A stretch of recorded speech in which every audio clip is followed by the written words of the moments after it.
بسم الله الرحمن الرحيم. السلام عليكم ورحمة الله وبركاته. الحمد لله القائل: هل جزاء الإحسان إلا الإحسان. أشهد أن لا إله إلا الله وحده لا شريك له، وأشهد أن سيدنا محمدًا عبده ورسوله. اللهم صل وسلم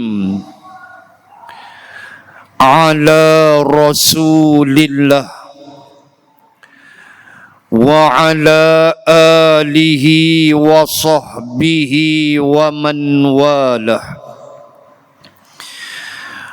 سبحانك لا علم لنا إلا ما علمتنا، إنك أنت العليم الحكيم. بسم الله ما شاء الله، لا حول ولا قوة إلا بالله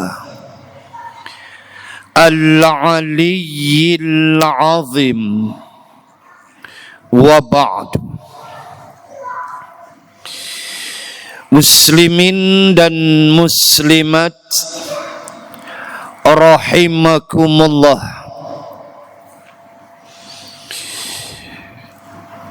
Di antara isi kandung Al-Quran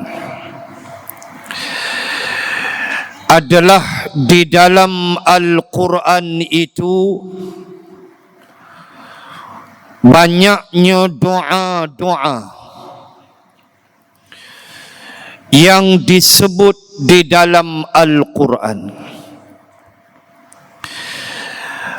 Ada di antara doa Allah ajar untuk kita mengucapkannya, banyak dalam Quran. Dan ada di antara doa diucap, dilafazkan oleh para rasul alaihimus salatu wassalam. Nabi Adam ada doa dia,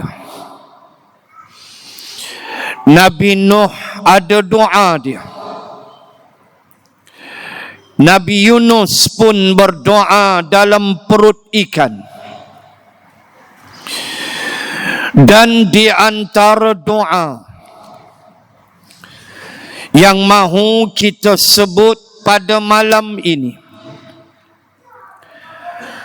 adalah doa Ibrahim dan Ismail alaihimassalam, yang kita kira dalam Al-Quran adalah di antara doa yang paling banyak diucapkan oleh seorang Rasul. Di antaranya doa yang diucapkan oleh Ibrahim alaihi salam, yang saya nak kait dengan ayat yang telah dibaca oleh Tuan Imam sebentar tadi dalam suratul Jumu'ah. Saya nak ambil doa Nabi Ibrahim ini dan kita boleh kait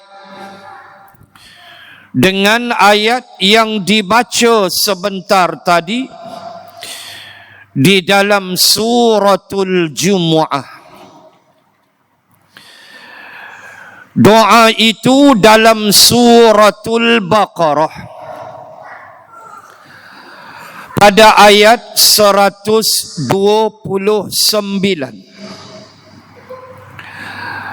A'udzu billahi minasy syaithanir rajim.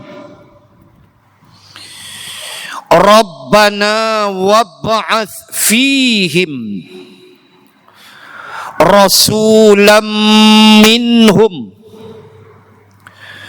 yatlu alaihim ayatika wa yu'allimuhumul kitaba wal hikmata wa yuzakkihim innaka antal azizul hakim. Sadaqallahul azim. Lalu berdoalah Ibrahim alaihi salam, diaminkan oleh anaknya Ismail, wahai Tuhan kami, bangkitkanlah di kalangan mereka akan seorang rasul, rasulam minhum, dari kalangan penduduk Makkah ini, dari kalangan bangsa mereka sendiri, supaya Rasul yang dibangkitkan itu membacakan kepada mereka ayat-ayat-Mu, mengajar kepada mereka Alkitab, mengajar mereka hikmah, dan akan membersihkan mereka daripada dosa dan kesalahan mereka. Sesungguhnya Engkau adalah Tuhan yang maha gagah lagi maha bijaksana. Allah menentukan sejak azali di dalam ilmu Allah yang qadim bahawa Nabi sallallahu alaihi wasallam dilahirkan oleh Allah, diutuskan untuk sekalian manusia, membawa suatu ajaran yang tidak ada tolok bandingnya, ajaran yang membawa keberkatan di dalam hidup manusia apabila dia beramal dengannya.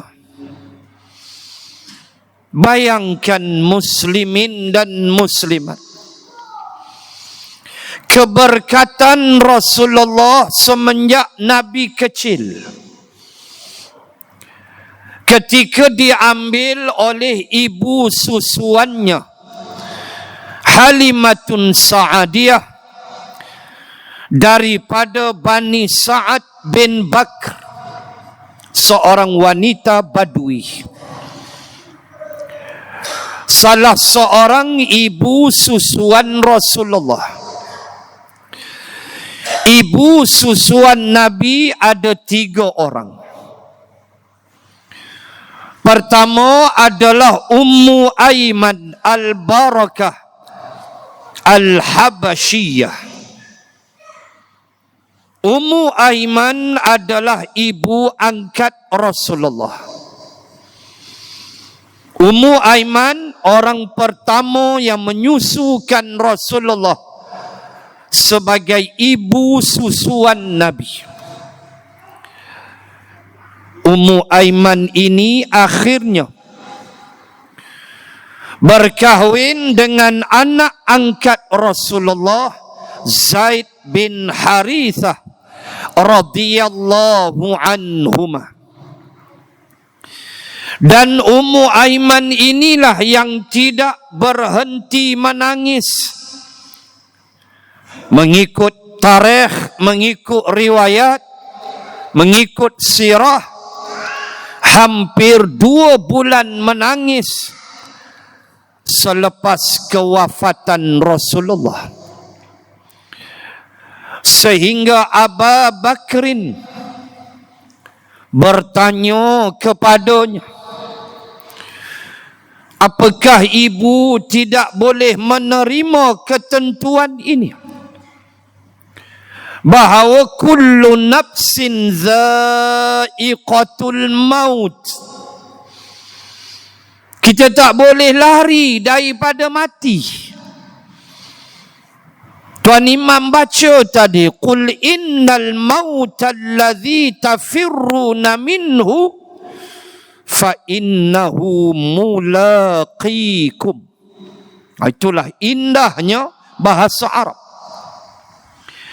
Allah sebut mati yang kamu cuba nak lari, nak elak.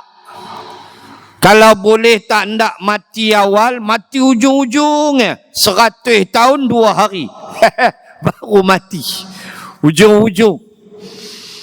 Allah kata mati yang kamu cuba nak elak, mulaqikum. Ada kalimah liqa. Liqa makna pertemuan. Maknanya hampa akan jumpa mati tu, bertemu dengan mati.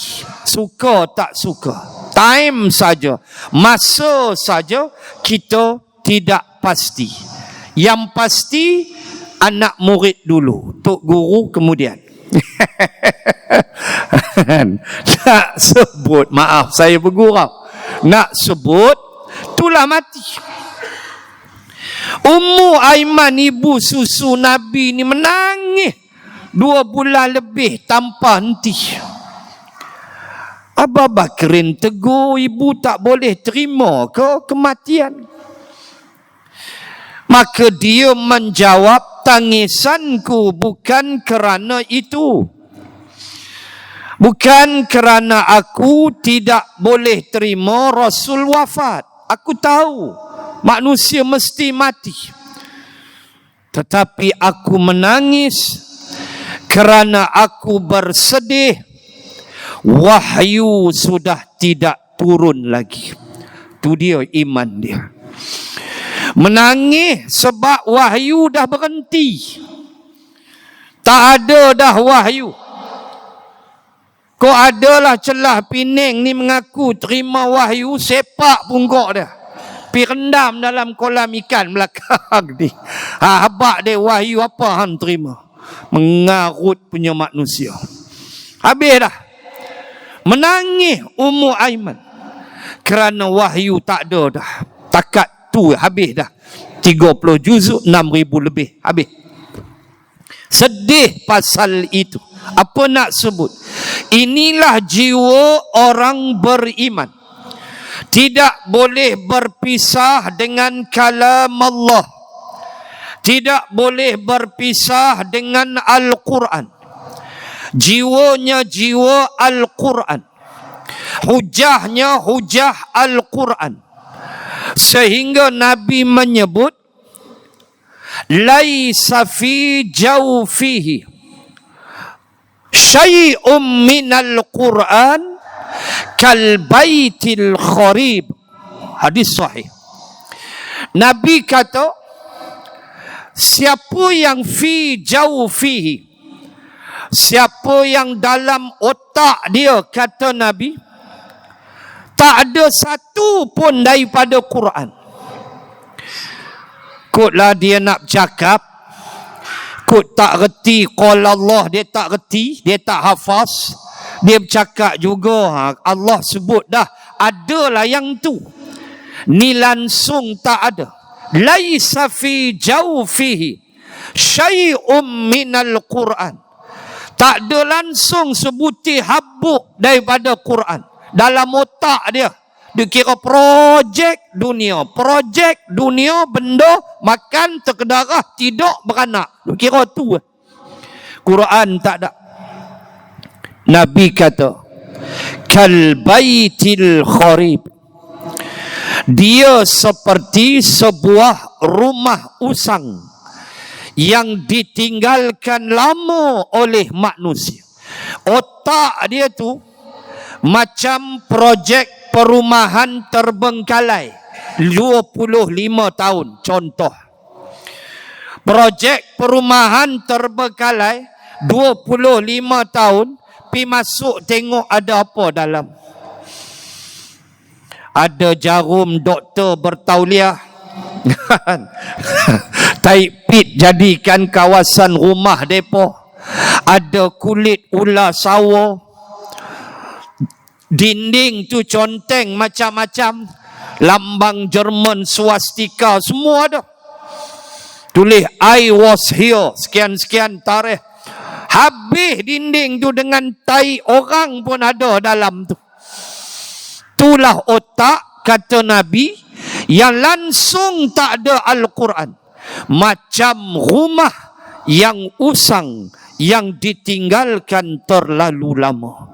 Maka kita mengambil pengajaran daripada Ummu Aiman yang menangis hampir 2 bulan kerana sedih.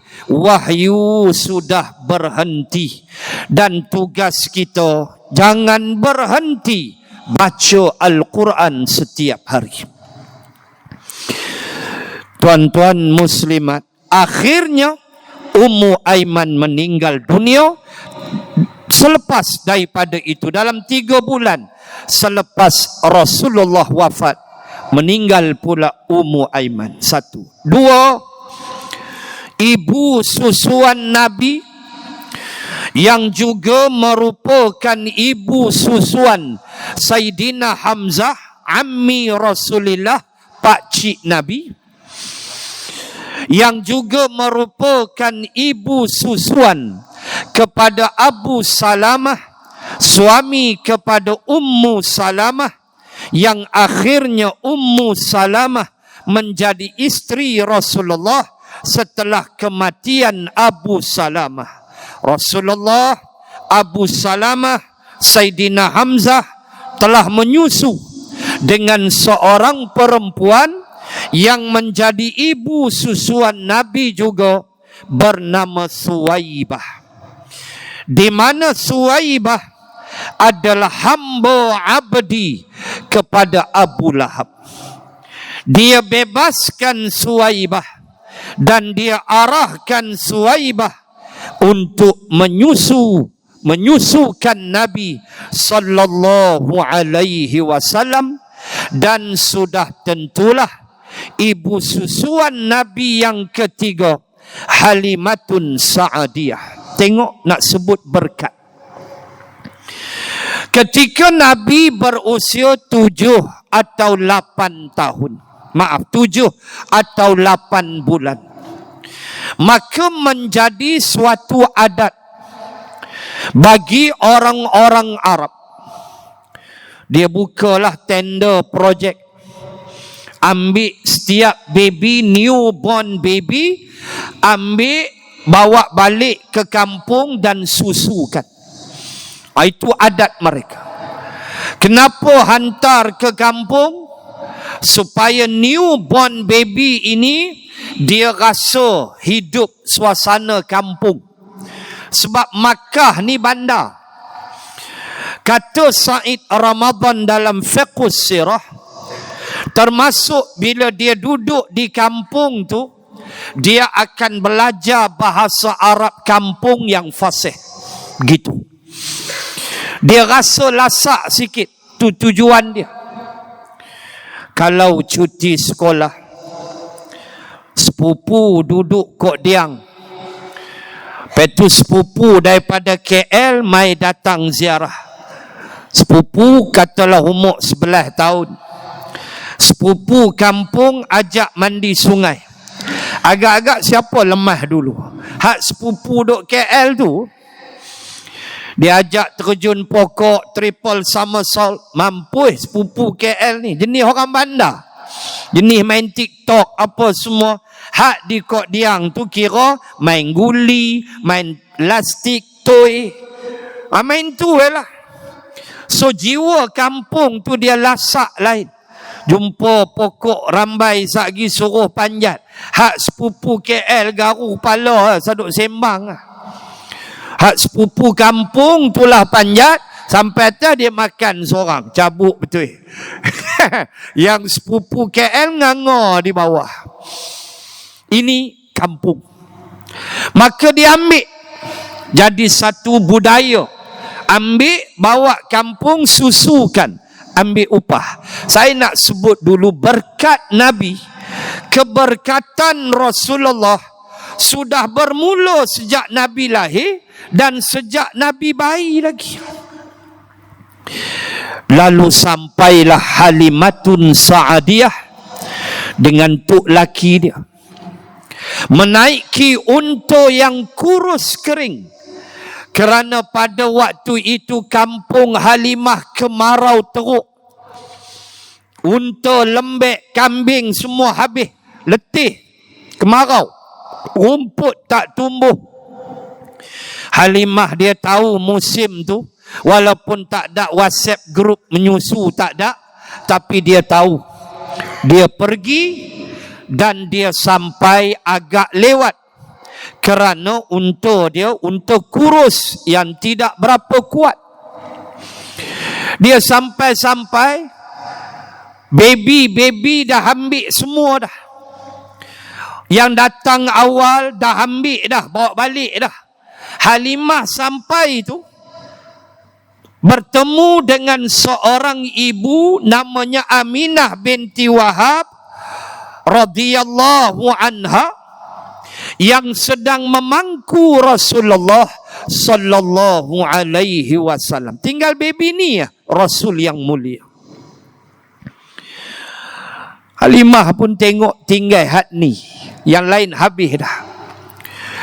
Soalan pertama Halimah kepada ibu Nabi Aminah, Halimah tanya satu ya, pak dia mana? Tanya ayah dulu. Kenapa tanya ayah? Sebab ayah lah bertanggungjawab nak bayar pulus. Ayah dia mana? Aminah kata, ibu yang mulia kata, ayah dah meninggal.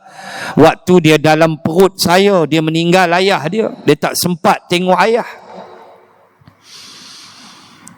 Jawab Halimah, kalau begitu saya tak maulah, saya tak setujulah. Minta maaf kak, saya tak ambil lah anak ni. Kenapa? Sebab ayah dah tak ada, siapa nak bayar? Ini persepsi mereka, ini tanggapan mereka. Ini anak orang miskin, so nanti Halimah takut bahawa dia tak dapat upah. Dengan dia tidak menyedari, dia akan membawa pulang kekasih Allah subhanahu wa ta'ala. Subhanallah. Dia pun balik ke unta dia. Tok laki tunggu duk balik rokok. Tengok-tengok tangan kosong. Laki kata, mana baby? Halimah kata, tak payahlah bang, tak ada lah, buat rugi kita dia. Pak dia mati dah, nanti dia bayar tak berapa kemah. Halimah jawab. Tok laki jawab, hampir ambil dia lah. Boleh rokok aku jadi ya. Kira tok laki kata hampir ambil. Berapa dia bayar boleh rokok aku sudah. Maknanya boleh belanja dah lah. Rokok tu aku tambah lah bagi sedap cerita. Mbak jangan duk percaya terus. Oh dia habak rokok. Makna nak bagi faham. Ambil pi lah. Boleh belanja kita. Bak kata hadis Melayu, daripada cempedak baiklah nangko, daripada tidak baiklah ada. Ambil bi. Patahlah Halimah, ambillah Rasulullah, deal dengan Aminah. Berapa tahun kak? Boleh 4-5 tahun. Nanti kak bayarlah. Okey, tak ada masalah. dah tak ada choice bagi Halimah. Tuan-tuan muslimat, apa kata almarhum Abdurrahman Mubarak Furi di dalam kitabnya Rahiqul Makhtum, kitab sirah yang menang hadiah pertama Kerajaan Arab Saudi. Karangan ulama India, almarhum Abdurrahman Mubarak Furi, kitab yang terkenal Ar-Rahiqul Makhtum. Dalam tu dia tulis, apabila Halimah ambil saja Nabi, letak di tangan, di pangkuan dia, benda pertama kata Abdurrahman Mubarak Furi ialah Halimah merasakan, Halimah merasakan lampung susunya seolah-olah tidak sabar untuk memancutkan susu. Dia rasa satu macam dua lampung susu dia. Dia rasa lain macam. Bila dia pangku Nabi, rasa nak keluar benda tu dengan segera. Hai, dia kata, awak ni. Lalu bawa naik atas unta. Kata almarhum Abdurrahman Mubarak Furi, laki dia pun tengok, dah ready, dah. Unta tu daripada unta yang letih menjadi unta yang laju, memotong wanita-wanita awal yang datang awal ambil baby, yang balik awal. Unta Halimah daripada kancil Easy 850 sudah jadi Volkswagen Passat. Sudah jadi BMW. Tu dia punya potong. Ini dalam Rahiqul Makhtum. Lalu perempuan-perempuan yang kena potong ni, Kak Limah, dia pun kena geng Badui. Kak Limah laju, entahlah, aku memang pakai minyak hijau. Dia kata, hamba minyak kuning lambat. Dia terperanjat wanita-wanita lain. Nak kata apa tuan-tuan? Itulah Rasulullah. Umur waktu tu dalam 6 bulan, 7 bulan mengikut riwayat. Keberkatan semenjak Nabi pada stage usia itu, Allah dah tunjuk dah, inilah insan yang akan mengubah dunia, yang akan membawa suatu perubahan di sudut akidah mengenal Allah Subhanahu wa ta'ala. Dan cuba bayang, kalau batang tubuh Rasulullah sendiri membawa berkat, sehingga Halimah sebut sampai saja ke kampung, hujan turun, rumput jadi hijau, kemarau hilang. Ni Rasulullah sallallahu alaihi wasallam. Belum lagi Nabi buka mulut, belum lagi wahyu pertama di Gua Hira, belum lagi Nabi berjihad, berperang, bercakap tentang Islam, belum.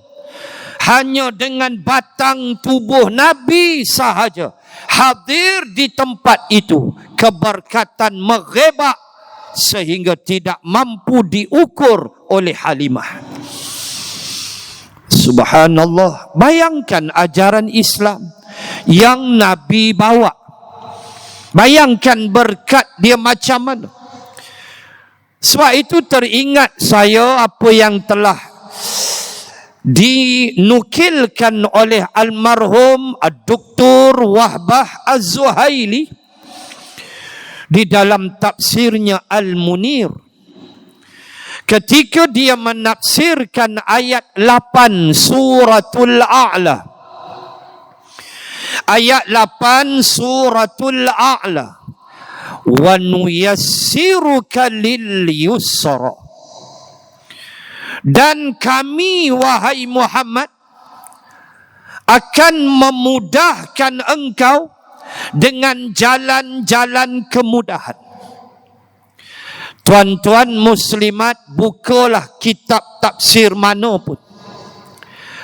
semuanya menulis dengan dua benda.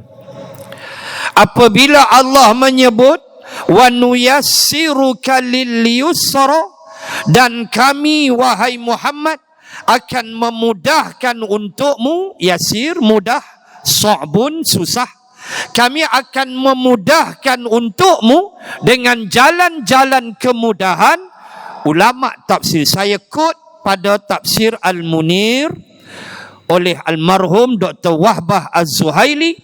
Dia sebut dua benda, dan tuan-tuan boleh rojok dalam tafsir mana pun sama ya. Dua ni mereka bahas. Apa dia? Pertama, bila Allah sebut kami mudahkan untukmu wahai Muhammad, maka pertama maksudnya Allah memudahkan kerja dakwah Rasulullah walaupun ada halangan. Allah mudahkan. Halangan tu memang ada. Dakwah sampai kiamat pasti ada halangan. Tetapi Allah memudahkan untuk Rasulullah. Bayangkan muslimin dan muslimat, penentang-penentang Nabi, bukan orang lain, bukan sekadar masyarakat Quraisy, tapi ayah saudara dia sendiri, si Abu Lahab. Penentang. Abu Lahab satu ayah lain mak dengan Abu Talib, dengan Saidina Hamzah. Saidina Hamzah ibu Halaf, nama Halaf. Adapun Abu Lahab ibu nama Lubna. Adapun Abu Talib Abdullah ayah Nabi, dan Az-Zubair bin Abdul Muttalib, hak ni satu mak nama Fatimah. Abu Lahab lain mak dia nama Lubna. Baik, tuan-tuan muslimat, bukan orang lain, pak cik sendiri lawan. Bukan masyarakat Quraisy sahaja, tapi ahli keluarga yang menentang. Bukan masyarakat Quraisy sahaja yang sebahagiannya enggan menerima, tetapi pak cik yang bela dengan penuh kasih sayang, si Abu Talib pun tak boleh terima. Ini adalah halangan-halangan yang Nabi hadapi. Sampai Nabi terasa tak? Terasa. Fala'allaka bakhi'un nafsaka ala atharihim illam yu'minu bihadzal hadithi asafa. Awal Al-Kahfi ada, awal Asy-Syu'ara pun ada ayat tu, sama bunyi. Iaitu Nabi terasa benar dalam hati halangan tu ada. Nabi terasa sebab Nabi orang yang baik, digelar dengan gelaran baik, tapi mereka tak nak terima. Tetapi Allah kata kami mudahkan jalan dakwah itu. Nuyassiruka lil yusra, kami bagi mudah. Tak ada hal, kata Allah, walaupun ada tentangan. Tuan-tuan bayang ya, tentangan yang Abu Jahal create, yang Abu Jahal cipta melalui sifat dia sebagai pemimpin Makkah. Tentangan itu datang luar dan dalam. Maksud saya, di sana ada tentangan fizikal dalam bentuk tangkap dan seksa. Semua tahu kisah keluarga Sumayyah, keluarga Yasir, tak payah sembang, semua tahu. Dalam bentuk pemulauan ekonomi, dikawal ataupun diblok ekonomi kepada Bani Hashim. Bukan sekadar cakap kosong, tetapi dengan ditulis perjanjian, digantung di kelambu Kaabah. Tidak boleh berjual beli dengan Bani Hashim, tidak boleh berkahwin dengan Bani Hashim. Boykot 3 tahun, fizikal, kurus kering sahabat, kerana tak cukup makan. Mereka mengunyah daun-daun kayu. Almarhum Abdurrahman Mubarak Furi dalam Rahiqul Makhtum menukilkan ucapan Sayyidina Sa'ad bin Abi Waqqas.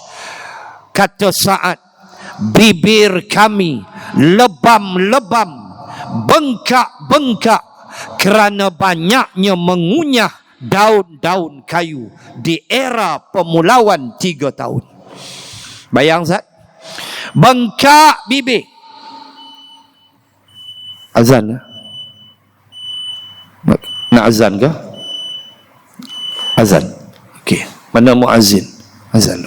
Muslimin dan muslimat, lebam dan bengkak bibir-bibir mereka kerana terlalu banyak mengunyah daun-daun kayu. Sepanjang mereka dipulau oleh kepimpinan Abu Jahal, yang boleh kita belajar di dalam sirah.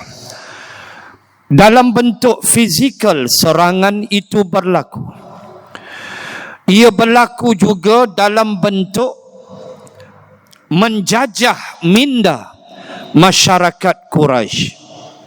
Dengan satu lagi taktik yang digubal, yang dipersetujui di Darun Nadwah oleh kepimpinan Quraisy, dalam keadaan melabelkan Nabi dengan gelaran-gelaran yang tak masuk akal.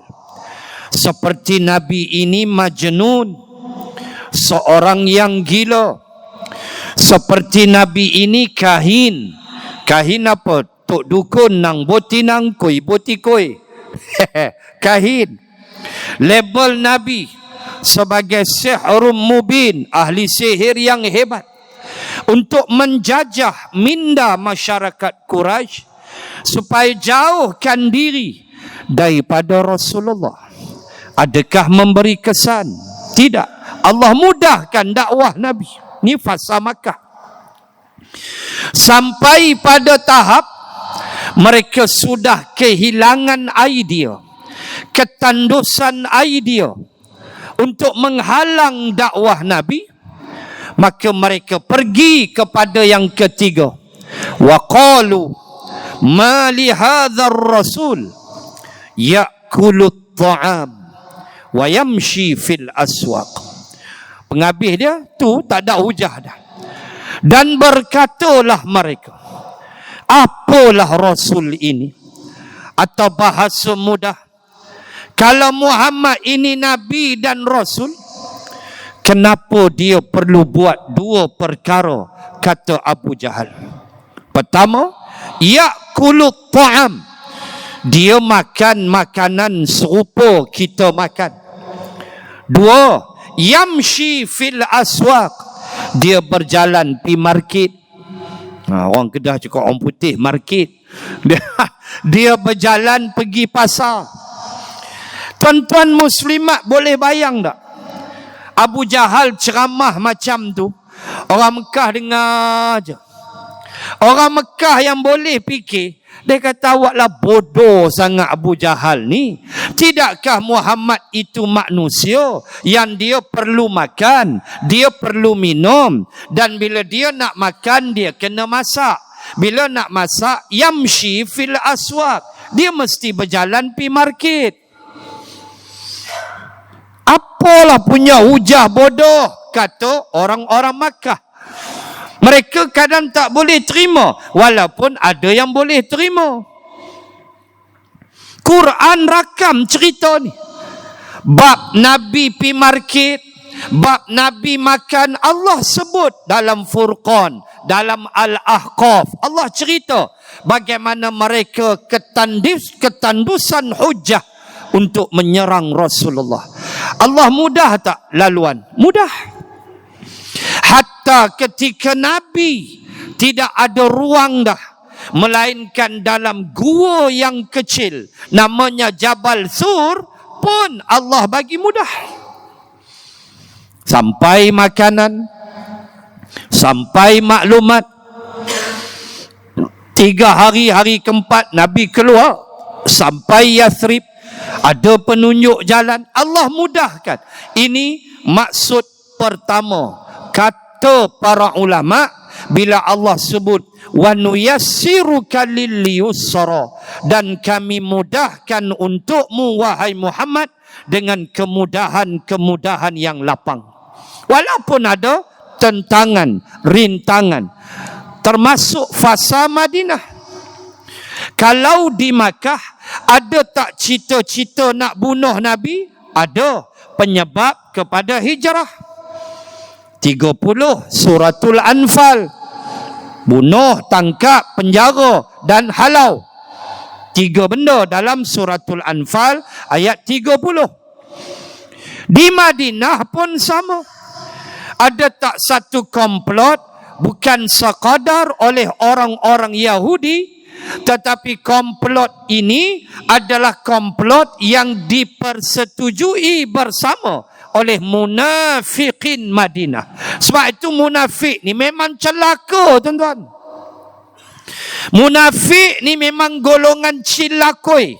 Tu kata Tok Guru saya, almarhum arwah Haji Saleh, Tok Guru Haji Saleh Sik. Dia cilakoi tu. Dia marah dah tu. Kalau dia kata cilakui tu, dia marah lah. Pergi mengaji dengan dia, kitab tak bawa, siap. Kan? Kitab tak bawa, dia cilakui tepi tiang tu ya, mampu kita. Kadang terlupa, pen tak bawa, duk nganga. Celakui lalu. Tuan-tuan, tak apalah. Kita nak sebut bagaimana Allah ajar dan bagaimana Nabi sendiri dalam fasa Madinah. Yahudi berkomplot untuk membunuh Nabi. Yahudi berkomplot buat onar dengan Nabi. Siapa tulang belakangnya di belakangnya? Munafikin.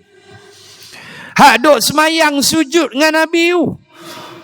Tu kata munafik, kita kena berhati-hati. Sembang bab Islam, sembang mulut ni keluar, hebat Quran hadis, dalam hati punya meluat dengan Islam. Walaupun dalam hati kita tak tahu, tetapi tindakan itu kita boleh lihat. Na'udzubillah. Ada komplot, ada. Allah patahkan. Tak ada satu tangan pun boleh usik tubuh Nabi sallallahu alaihi wasallam. Bahkan Allah melahirkan para sahabat yang bersumpah atas nama Allah untuk mempertahankan Rasulullah, seperti Khubaib bin Adi yang telah dipalang di satu kawasan di Tanaim ketika dia ditangkap oleh Abu Sufyan, yang waktu tu Abu Sufyan masih belum Islam. Bagaimana Khubaib bin Adi mahu dihukum bunuh oleh Abu Sufyan. Maka Abu Sufyan tanya dia, mahukah engkau kami lepaskan dan gantinya Muhammad? Ini waktu dia belum Islam. Khubaib bin Adi menjawab, jangankan tubuh Muhammad, bulu roma Muhammad pun kami tidak izinkan engkau menyentuhnya. Engkau nak bunuh aku, bukan Muhammad. Allah lahirkan generasi ini yang sanggup mati untuk Allah dan Rasulnya. Allah mudahkan tak? Mudah. Walau Nabi tidak reti membaca, tidak reti menulis, tetapi ajarannya dipersetujui oleh negara-negara Eropah, oleh orang-orang Barat. Tidakkah seorang penulis Barat bernama Michael Hart?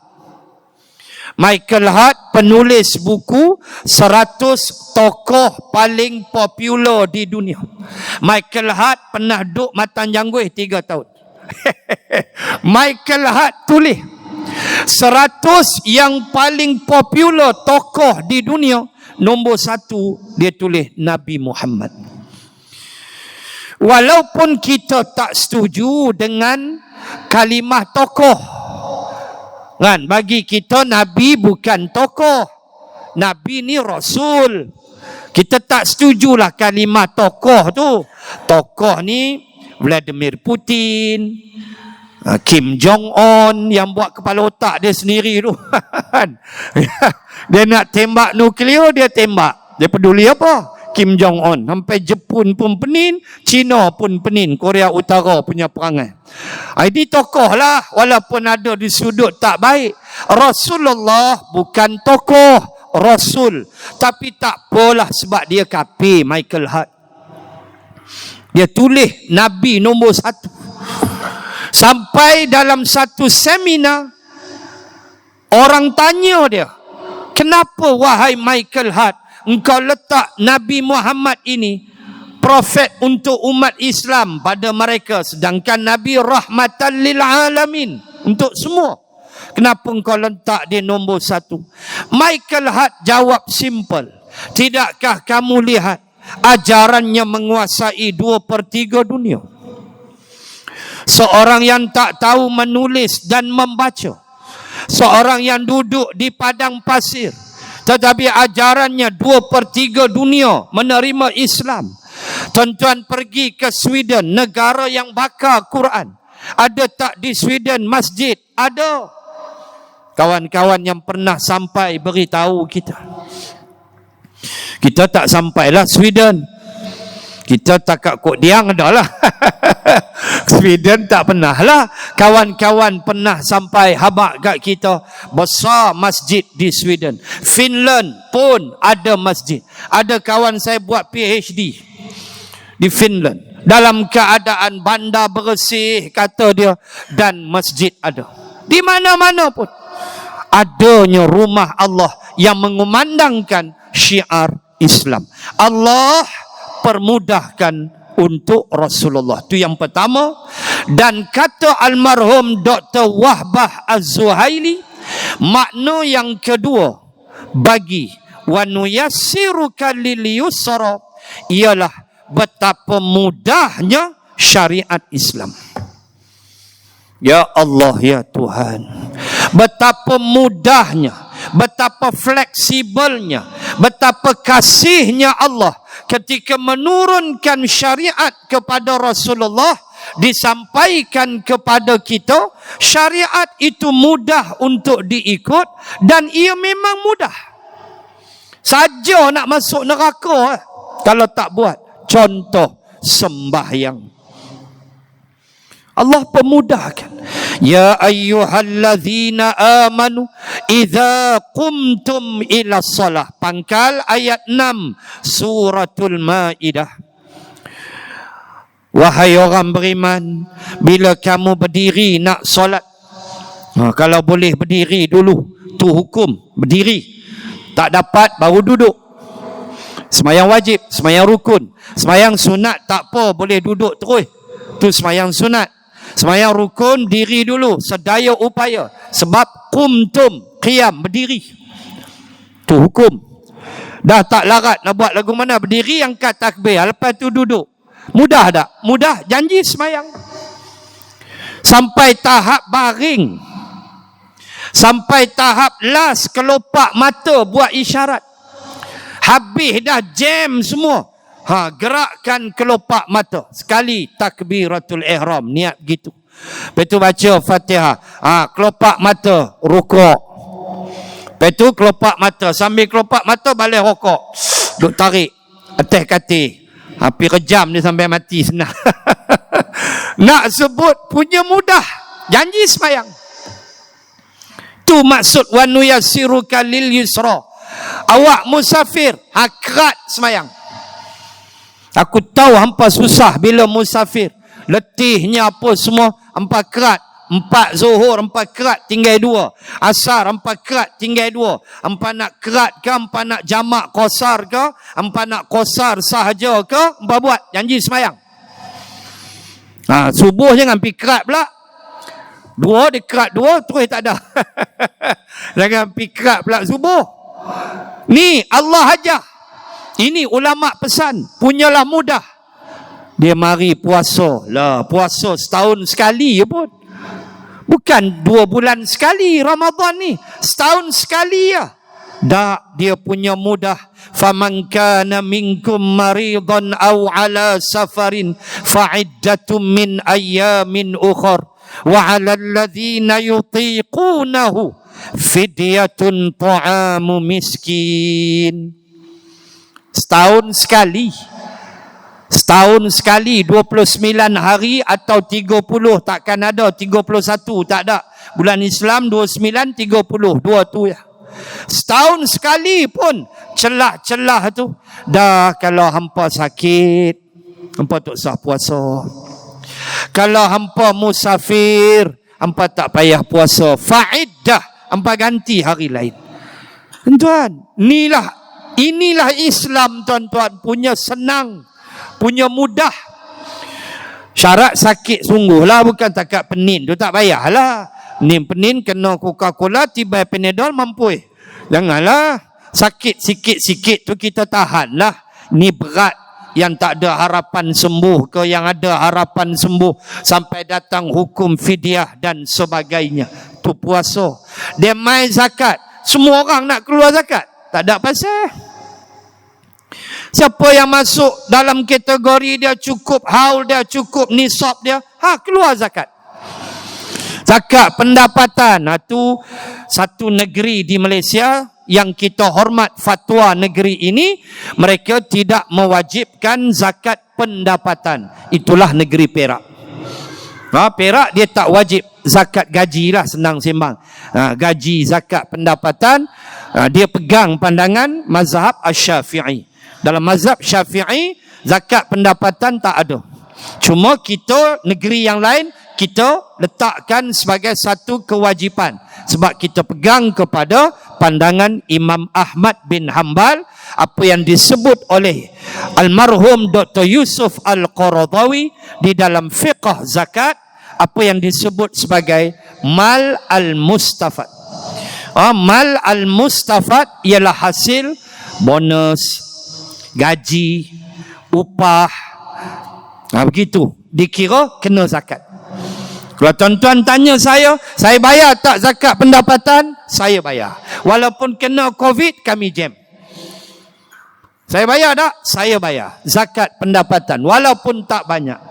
Rezeki saya tulis tiap-tiap hari, setahun saya tolak apa yang betul ditolak, dan kali 25%, 2.5%, dan kita bayar pada lembaga zakat negeri.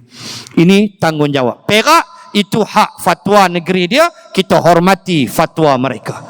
Ini nak sebut tak semua orang kena zakat. Tak semua.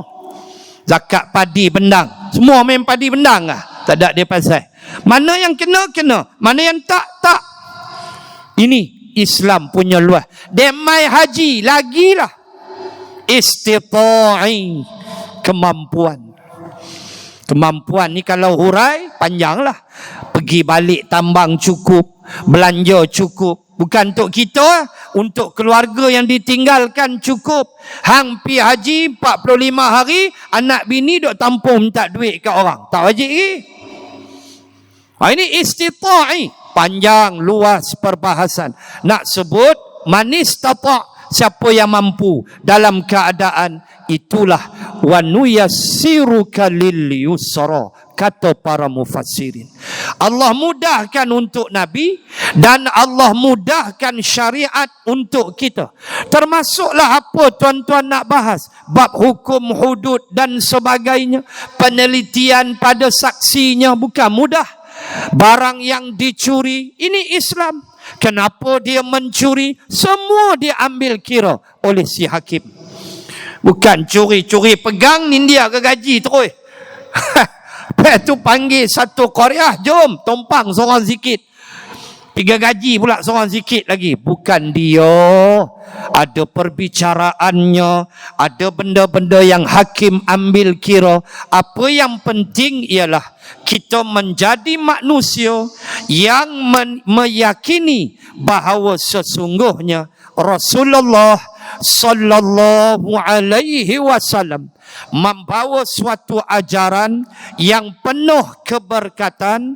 Sudahlah batang tubuh Nabi membawa berkat, Air liurnya syifa, penyembuh penyakit, peluhnya wangi, najisnya wangi, itu Rasulullah sallallahu alaihi wasallam. Tetapi ajaran Rasulullah adalah ajaran yang membawa keberkatan, yang boleh mengetuk pintu-pintu hati orang-orang yang bukan Islam, dengan syarat mereka berlapang dada dengan Islam. Kalau awal lagi mereka letak dinding, satu bentuk barrier pemisah antara mereka dan Islam, meletakkan negative perception, satu persepsi yang negatif, payahlah kalau begitu. Walaupun Islam tidak memaksa, tetapi dalam keadaan mereka, kalau berlapang dada, berapa ramai yang menerima Islam. Yang baru ni, atlet bowling India kan, atlet bowling perempuan India masuk Islam, alhamdulillah. Mana nak sebut, kalau guna akal boleh terima agama Allah dengan baik. Yang penting kita dah lahir sebagai Islam, jangan kita rosakkan Islam, jangan kita hancurkan kemuliaan Islam, jangan kita menjadi ranting-ranting, salah satu ranting yang memusnahkan kesucian Islam. Jangan, kerana kita semua akan pergi menghadap Allah. Kita mesti fokus satu hari, namanya kematian. Kita mesti fokus satu tempat, nama dia barzah. Kita nak bahagia di situkah? Nak bahagia di sini tapi celaka di sana. Di tangan kita lah pisau, di tangan kita lah timun. Potonglah ikut mana kita nak potong. Yang penting ialah kita mesti menjadi umat Islam yang benar-benar menghargai hadiah daripada Allah, Ar-Rahmatul Muhdah, di mana Nabi ini adalah rahmat, hadiah yang Allah, rahmat yang Allah hadiahkan kepada kita. Hargailah hadiah ini, adalah Rasulullah itu hadiah daripada Allah, itulah rahmat yang Allah hadiahkan. Jangan disia-siakan. Jadilah orang Islam yang sentiasa tahu tugas dan tanggungjawab kita terhadap diri kita. Kalau ada keluarga, keluarga kita, dan paling besar negara kita, dalam situasi yang kita mesti faham, kita mesti duduk di atas prinsip amar ma'ruf nahi mungkar. Kita boleh menegur siapa saja, hatta pemimpin sekalipun. Pemimpin negara pun wajib ditegur, seperti yang Nabi sebut, akan ad-dinun nasihah, agama ini nasihat. Lalu antaranya Nabi kata, yang bakal menerima nasihat ialah mereka-mereka yang memegang kuasa. Ini Nabi sebut. Cuma cara mana kita memberi nasihat, itu saja. Kaedah yang ditentukan oleh syarak. Supaya apa? Supaya Islam menjadi suatu agama yang dihormati, agama yang dapat diamalkan dengan baik, agama ad-din, cara hidup yang bertakhta di dalam hati, terutamanya orang-orang Islam. Dan kepada non-Muslim yang minat dengan Islam, semoga Allah membuka pintu-pintu hati mereka. Semoga Allah meletakkan hidayah di dalam hati-hati mereka, kerana ramai juga orang-orang barat yang menerima Islam walaupun pada asal mereka lah penentang-penentang agama Allah, tetapi akhirnya mereka menjadi pencinta agama Allah. Sama macam zaman Nabi, ramainya penentang Nabi akhirnya mencintai Rasulullah. Seperti ucapan Khalid ibni Walid, yang ketika dia Islam, dia menyebut dahulu, inilah wajah yang paling aku benci sekali untuk aku lihat di kota Makkah. Ini ucapan Khalid. Menengok muka Nabi itu paling dia benci. Allahu Akbar. Ucapan Khalid. tetapi inilah wajahnya yang paling aku sayang sekarang, kata Khalid, dan aku akan mempertahankannya. Ini berlaku zaman Nabi, berlaku juga di zaman kita. Apapun doa dan hidayah petunjuk adalah milik Allah Subhanahu wa ta'ala. Sekadar itu dulu untuk malam ini. Semoga Allah merahmati kita semua, menjadikan kita pengikut Nabi Muhammad sallallahu alaihi wasallam yang tahu apa yang Nabi ajar dan tahu bahawa hidup ini hanyalah sementara. Lama mana kita nak berkuasa, lama mana kita nak punya power dan kuasa, tak lama, sebab hidup ini sekejap sahaja. Yang kekal ialah negeri akhirat. Allah berfirman, wala ajrul akhirati khairul lilladzina amanu wa kanu yattaqun. Satu ayat dalam surah Yusuf, Allah berfirman, wala ajrul akhirah, dan pahala di negeri akhirat, khair adalah lebih baik, lilladzina amanu, bagi orang yang beriman, wa kanu yattaqun, dan mereka itu bertakwa. Ayat 50 lebih daripada surah Yusuf alaihi salam. Semoga ada manfaat. Wabillahi taufiq wal hidayah. Assalamualaikum warahmatullahi wabarakatuh. Bismillahirrahmanirrahim. Alhamdulillahi rabbil alamin. Assalatu wassalamu ala rasulillah wa ala alihi wa sahbihi ajma'in. Allahumma zidna ilman warzuqna fahman. Allahumma rzuqna fahman nabiyyin wa hifzal mursalin. Allahumma ij'al jam'ana hadha jam'an marhuma وتفرقنا من بعده تفرقا معصوما. ربنا آتنا في الدنيا حسنة وفي الآخرة حسنة وقنا عذاب النار. وصلى الله على رسول الله وعلى آله وصحبه وبارك وسلم. والحمد لله رب العالمين.